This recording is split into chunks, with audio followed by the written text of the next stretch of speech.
Yemen के हौसी Israel के लिए डरावना ख्वाब बन गए। बहीरा अहमर में इसराइल जाने वाले तिजारती बहरी जहाज़ों पर हमलों के बाद यमनी हौसियों ने इसराइली शहर एलाब पर भी मिसाइल हमला कर दिया। हौसियों के मिसाइल हमले से शहर में सायरन बजना शुरू हो गए और एलाब के शहरियों में खौफ और हिरास फैल गया। इसराइल ने दावा किया है कि इसराइली एयर डिफेंस सिस्टम ने हौसियों का मिसाइल मार गिराया, जबकि दूसरी जानिब हौसियों का दावा है कि मिसाइल हमले में इसराइल को जानी और माली नुकसान उठाना पड़ा। इसराइल यमन से तकरीबन 1400 मील की दूरी पर है। यमन के हौसी अब तक इसराइल पर 6 बैलिस्टिक मिसाइल दाग चुके हैं, जिनमें इसराइल को जानी और माली नुकसान का सामना करना पड़ा। यमनी हौसियों की जानिब से बहीरा अहमर में तिजारती बहरी जहाज़ों पर भी हमले जारी हैं। हौसियों की तरफ से जहाज़ों पर हमले का ताज़ा तरीन वाक़या उसी हफ्ते हुआ था जब उन्होंने तिजारती जहाज़ों को बैलिस्टिक मिसाइलों से निशाना बनाया। उन जहाज़ों में अमरीकी मलकियत का बहुत बड़ा माल बरदार बहरी जहाज़ भी शामिल था, जो मकई और दीगर ग़िज़ाई अजनास लेकर यमन जा रहा था कि रास्ते में हौसियों ने उसे मिसाइल हमले का निशाना बनाया। हौसियों के हमले में अमरीकी बहरी जहाज़ को शदीद नुकसान पहुंचा। हौसियों के हमले के बाद अमरीका और बरतानिया ने खलीज अदन, बहीरा अहमर और यमन की अल हदीदा बंदरगाह के करीब हौसियों के मराकज़ को फ़ज़ाई हमलों में निशाना बनाया है। वाज़ेह रहे कि अमरीका और उसका सबसे अहम इत्तेहादी बरतानिया दोनों मिलकर कई बार यमन पर हमले कर चुके हैं ताकि हौसियों के मराकज़ को तबाह कर सकें। इसके बावजूद हौसियों की हमला करने की सलाहियत बरकरार है और वो आए रोज़ बहीरा अहमर में अमरीकी, इसराइली और दीगर मगरबी ममालिक के तिजारती बहरी जहाज़ों को बतौर ख़ास निशाना बनाने की कोशिश में रहते हैं।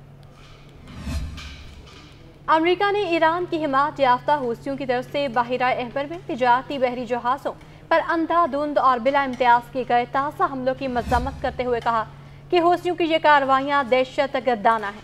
अमरीका ने हौसियों की मज़म्मत करते हुए कहा कि उन्होंने बहरी जहाज़ गैलेक्सी लीडर्स के 25 रुकनी अमले को अभी तक ज़ेर हिरासत रखा हुआ है।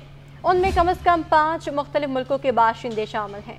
अमरीकी दफ्तर ख़ारजा के तर्जुमान मैथ्यू मिलर ने इस सूरत हाल को हौसियों की बहरी कज़ाकी से तशबीह देते हुए कहा कि ये दहशत गर्दी की वारदात है।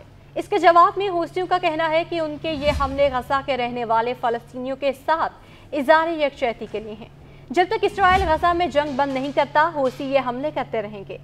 अमरीकी तर्जुमान मिलर ने कहा, हौसियों के इन हमलों की वजह से दुनिया में अशिया की कीमतें बढ़ रही हैं और माल बर्दारी की लागत के साथ साथ माल की फराहमी का दौरानिया भी तवालत इख्तियार कर रहा है।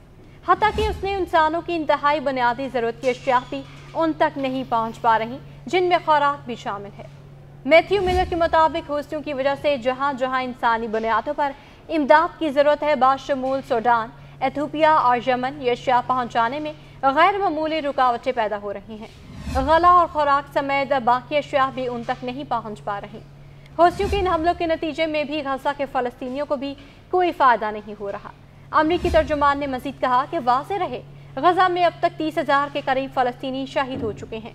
इसराइली बमबारी से ज़ख्मी होने वालों की तादाद 70,000 के करीब है, लेकिन इसराइल इसके बावजूद जंग बंदी पर तैयार है, ना ही गज़ा का मुहासरा बंद करने पर, कि उन्हें बुनियादी ज़रूरियात की अशिया की फराहमी मुमकिन हो सके।